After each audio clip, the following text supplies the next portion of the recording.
بسم اللہ الرحمن الرحیم۔ السلام علیکم all students 5 class.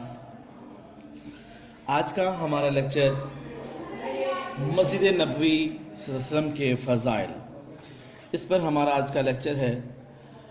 Masjid Nabawi مسلمانوں کی سیاسی، معاشی، معاشرتی اور مذہبی سرگرمیوں کا مرکز تھی، کیونکہ مسجد نبوی کے اندر آپ صلی اللہ علیہ وسلم کے پاس جو صحابہ کرام رضی اللہ تعالیٰ عنہم تشریف لاتے، اگر وہ آپ سے کوئی سیاسی معاملات پر کوئی گفتگو کرنا چاہتے تو آپ صلی اللہ علیہ وسلم انہیں اسی معاملے پر ساری کی ساری بات سمجھاتے۔ اگر معاشی ہوتی یا معاشرتی ہوتی علاقے کی، یا اس علاقے کی اگر کوئی بات ہوتی تو آپ صلی اللہ علیہ وسلم ان کو ویسا ہی بتاتے۔ اگر مذہبی سرگرمیوں کے بارے میں اگر وہ پوچھتے اسلام کے بارے میں تو آپ صلی اللہ علیہ وسلم وہ بھی بتایا کرتے تھے، کیونکہ مرکز تھا، ساری باتوں کا سمجھانے کا ایک مرکز تھا۔ حضور اکرم صلی اللہ علیہ وسلم جمعہ کا خطبہ مسجد نبوی صلی اللہ علیہ وسلم میں ارشاد فرمایا کرتے تھے، کیونکہ مسجد نبوی وہ مسجد نبوی ہے جہاں پر آپ صلی اللہ علیہ وسلم نے خود باقی صحابہ کرام کے ساتھ مل کر یہ مسجد تعمیر کی۔ جیسے باقی صحابہ کرام نے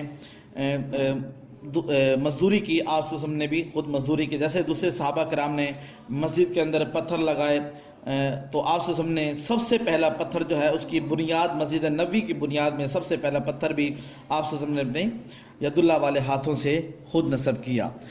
مسجد نبوی صلی اللہ علیہ وسلم میں نماز ادا کرنے کا ثواب کئی ہزار گنا زیادہ ملتا ہے، یعنی کہ ہم اگر دوسری جگہ پر نماز پڑھتے ہیں تو ہمیں مسجد نبوی میں نماز ادا کرنے سے وہ کئی ہزار گنا زیادہ جو ہے وہ ہمیں ثواب ملے گا۔ رسول اللہ صلی اللہ علیہ وآلہ وسلم نے مسجد نبوی کی فضیلت یوں بیان فرمائی: مرد کا اپنے گھر میں نماز پڑھنا ایک نماز کے برابر ہے۔ مرد کا اپنے گھر میں نماز پڑھنا ایک نماز کے برابر ہے، اور محلہ یا قبیلہ کی مسجد میں نماز پڑھنا 25 نمازوں کے برابر ہے۔ یعنی کہ اگر ہم گھر میں نماز پڑھیں گے تو ایک نماز کا ثواب، اگر مسجد یا ہمارے محلے میں یا کالونی میں یا ہمارے قبیلے میں کوئی بھی مسجد ہوگی، اگر ہم وہاں نماز پڑھیں گے تو اس کا 25 نمازوں کا ثواب ہوگا۔ ایک نماز پڑھنے سے 25 نمازوں کا ثواب ملے گا۔ اچھا، اب جامع مسجد میں نماز پڑھنا 500 نمازوں کے برابر ہے۔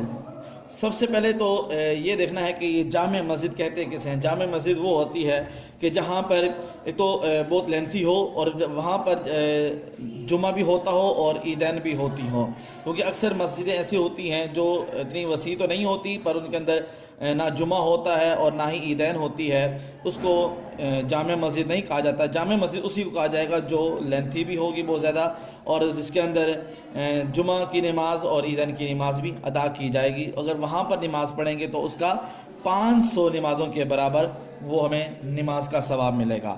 اور مسجد اقصیٰ میں نماز پڑھنا 50,000 نمازوں کے برابر ہے۔ مسجد اقصیٰ جہاں پر حضور اکرم صلی اللہ علیہ وسلم جب معراج کی رات جانے لگے، سب سے پہلے مسجد اقصیٰ، سب سے پہلے مسجد حرام اور پھر اس کے بعد مسجد اقصیٰ میں جہاں پر آپ صلی اللہ علیہ وسلم نے تمام انبیاء کرام کو نماز پڑھائی تھی، وہی مسجد اقصیٰ ہے۔ وہاں پر نماز پڑھنا وہ کیا ہے؟ 50,000 نمازوں کے برابر ہے۔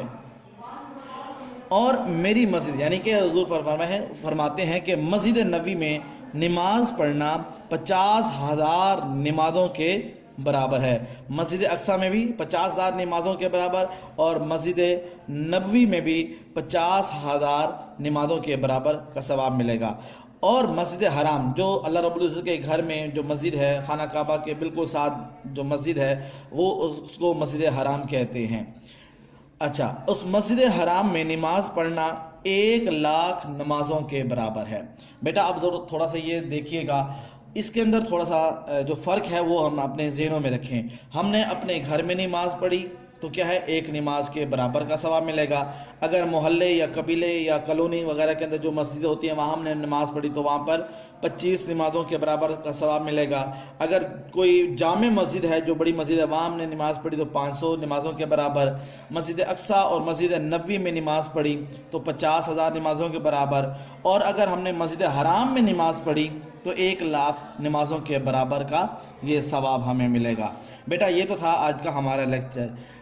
تو آپ نے اس کو اچھی طریقے سے یاد بھی کرنا ہے، اور آپ نے اس کو یاد کرنے کے بعد آپ نے لکھنا بھی ہے. یہی آپ کا ہوم ورک ہے، آپ نے یاد بھی کرنا ہے اور اس کو اچھی طریقے سے لکھنا بھی ہے. امید کرتا ہوں کہ آپ کو یہ لیکچر اچھی طریقے سے سمجھ آ گیا ہوگا. اگر اس کے متعلق کوئی آپ کے ذہن میں کوئی سوال ہو، آپ وہ نوٹ کر لیجئے گا. جیسے اسکول اوپن ہوں گے آپ مجھے بتائیے گا، اس کے پر ہم اور ڈسکس کریں گے. اللہ رب العزت ہم سب کا حامی و ناصر ہو. السلام علیکم ورحمۃ اللہ وبرکاتہ.